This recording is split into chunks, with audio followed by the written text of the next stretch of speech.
Hai hai hai. Selamat datang kembali di channel Min Donghua.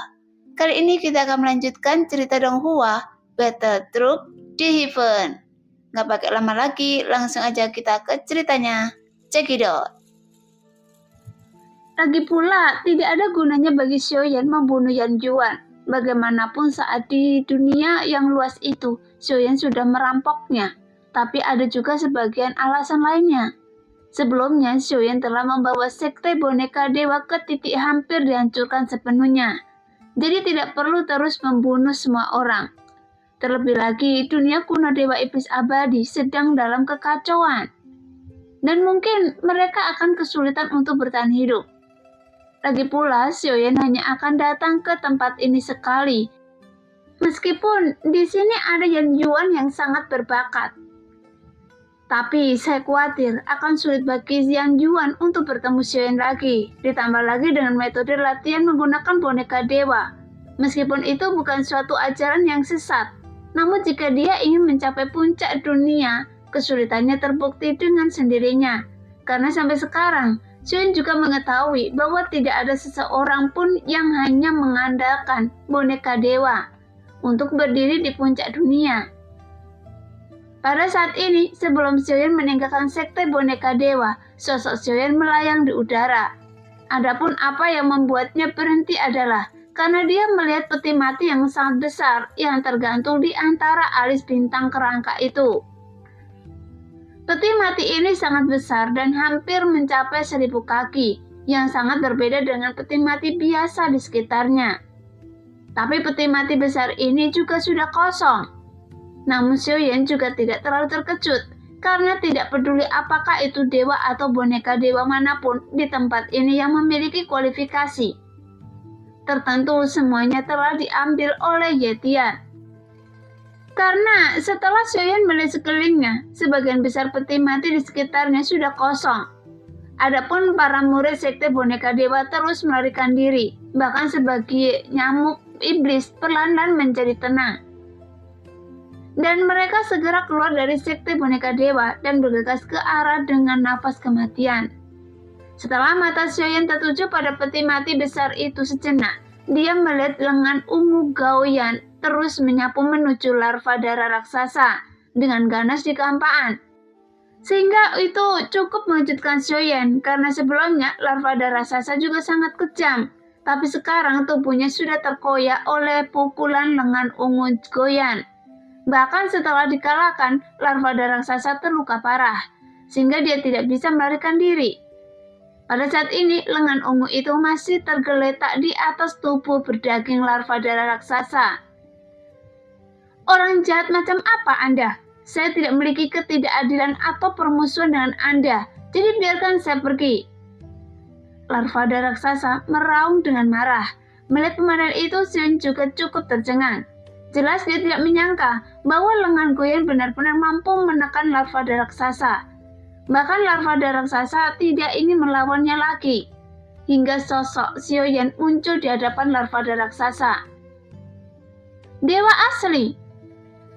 Tepat ketika larva darah raksasa melihat Xiaoyan tiba-tiba berseru. Di antara kegembiraan, kemudian tubuhnya segera menggeliat untuk melancarkan serangan terhadap Xiaoyan. Tapi saat larva darah raksasa menggeliat, lengan ungu Goyan tiba-tiba berubah menjadi kepalan tangan. Kemudian lengan itu langsung menghantam tubuh berdaging larva darah raksasa dengan keras. Awar! Di bawah ledakan tinju lengan itu, tubuh larva darah yang hendak berubah tiba-tiba kembali ke bentuk bulat. Dari mana datangnya hal jahat ini? Apakah ini sudah berakhir? Sebelumnya, Xiaoyan hanya berpikir di benaknya untuk membiarkan lengan ungu Goyan mencoba melawan larva darah raksasa. Tapi Xiaoyan tidak pernah menyangka bahwa lengan ini akan memiliki kemampuan seperti itu. Bahkan membuat larva darah raksasa sama sekali tidak berdaya di depannya. Anda ditetaskan dari mayat dewa asli dan Anda dilahirkan oleh pikiran jahat dari dewa asli tersebut. Jika berbicara tentang hal-hal jahat, Anda adalah kejahatan yang sebenarnya. Pada saat ini, suara Xiaoyan perlahan keluar, sehingga larva darah raksasa tiba-tiba mengeluarkan suara gemuruh pelan. Jika hajat ini tidak menghentikan saya, maka saya akan menguras semua darah dari tubuh Anda, dan itu pasti sangat lezat. Oh, kalau begitu, saya akan memberi Anda kesempatan ini. Setelah Xiaoyan selesai berbicara, dia tiba-tiba mengangkat tangannya, kemudian lengan ungu itu segera melayang ke samping. Sialan, ternyata benda jahat ini milik Anda, dan Anda telah menyiksa saya begitu lama. Karena Anda membuat saya sangat marah, maka saya akan menghisap darah Anda sampai kering. Setelah sosok berdaging larva darah raksasa tidak lagi tertekan dengan gerakan yang cepat, dia tiba-tiba berubah menjadi raksasa yang membusuk lagi. Dengan wajah busuk dan lengan kerangka telanjang, sehingga dia terlihat sangat ganas dan menakutkan. Kemudian dia langsung menuju Xiaoyan untuk menangkapnya. Namun Xiaoyan juga tidak menahan drill kali ini. Kemudian tubuh itu tiba-tiba meledak dalam kabut darah yang diiringi dengan guntur emas yang tiba-tiba menyebar. Dan di antara kabut darah yang terkoneksi dengan guntur, sosok yang sangat besar tiba-tiba muncul di kehampaan. Adapun bentuk tubuh larva darah raksasa jika dibandingkan tubuh Xiaoyan yang sangat besar. Tubuh larva darah seperti anak-anak, dan yang dibutuhkan Xiaoyan hanya mengulurkan tangan untuk menekannya. Tapi apa yang dilakukan Xiaoyan lebih sederhana. Dia bahkan tidak bergerak. Karena dengan tubuh besarnya itu cukup untuk mengintimidasi larva darah raksasa. Melihat tubuh besar Xiaoyan, larva darah raksasa tercengang. Sekarang dia sepertinya merasa bahwa ada sesuatu yang salah. Jadi dia segera berbalik dan ingin melarikan diri. Tapi sekarang, lengan ungu itu sudah menyapu untuk menghentikan larva darah raksasa yang hendak melarikan diri. Jelas Xiaoyan tidak ingin lagi berbicara omong kosong dengannya. Sebaliknya, telapak tangannya tiba-tiba terangkat. Kemudian angin menderu yang menakutkan menghantam tubuh daging busuk larva darah raksasa, yang menyebabkan tubuhnya runtuh sedikit demi sedikit. Bahkan dalam sekejap mata, itu dikembalikan ke bentuk aslinya. Hanya saja Xiaoyan tidak mau memusnahkannya, karena meskipun larva darah raksasa diubah oleh pikiran jahat dari dewa aslinya, tapi itu juga membawa ingatan dari dewa asli tersebut semasa hidupnya. Dan ingatan inilah yang paling ingin diperoleh Xiaoyan. Oleh karena itu, Xiaoyan langsung melepaskan kekuatan jiwanya untuk mencoba mencari jiwanya. Namun saat kekuatan jiwa Xiaoyan menyebar, Xiaoyan menemukannya hal yang aneh, bahwa makhluk ini tidak memiliki jiwa. Jadi Xiaoyan tidak dapat menggunakan teknik pencarian jiwa sama sekali. Jika Anda ingin mendapatkan ingatan dewa asli dari makhluk ini, metode pencarian jiwa tidak bisa dilakukan. Mungkin hanya setelah dia benar-benar tumbuh dari larva darah menjadi raksasa. Mungkin itu baru bisa dilakukan. Tiba-tiba suara Jin Huanshen terdengar di telinga Xiaoyan. Jadi setelah mendengar ini, Xiaoyan juga segera menarik kembali kekuatan jiwanya. Namun pikirannya juga bergerak secara bersamaan. Kemudian Xiaoyan mengulurkan telapak tangannya ke arah larva darah raksasa.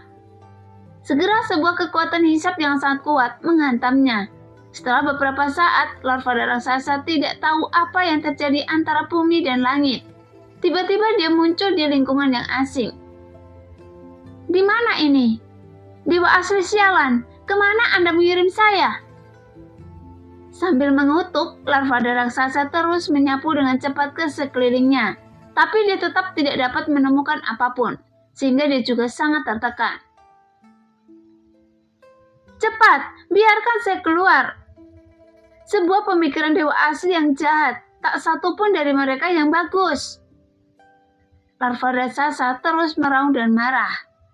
Namun tepat ketika dia marah dan ingin menghancurkan segala sesuatu di ruang tersebut, tiba-tiba setetes darah dewa asli emas muncul, yang membuat larva darah raksasa tiba-tiba terasa seperti seekor anjing yang melihat tulang. Jadi dia bergegas dengan penuh semangat. Darah dewa asli memang enak sekali. Cepat keluarkan saya, dasar dewa asli sialan. Mengapa Anda memenjarakan saya? Setelah menghisap darah emas, larva darah raksasa meraung lagi dengan marah. Namun tiba-tiba lengan ungu yang familiar itu juga muncul di ruang ini. Jelas, ruang ini adalah reruntuhan roh dari pagoda kekosongan roh. Karena setelah Goyan ditangkap, ruang ini sudah kosong.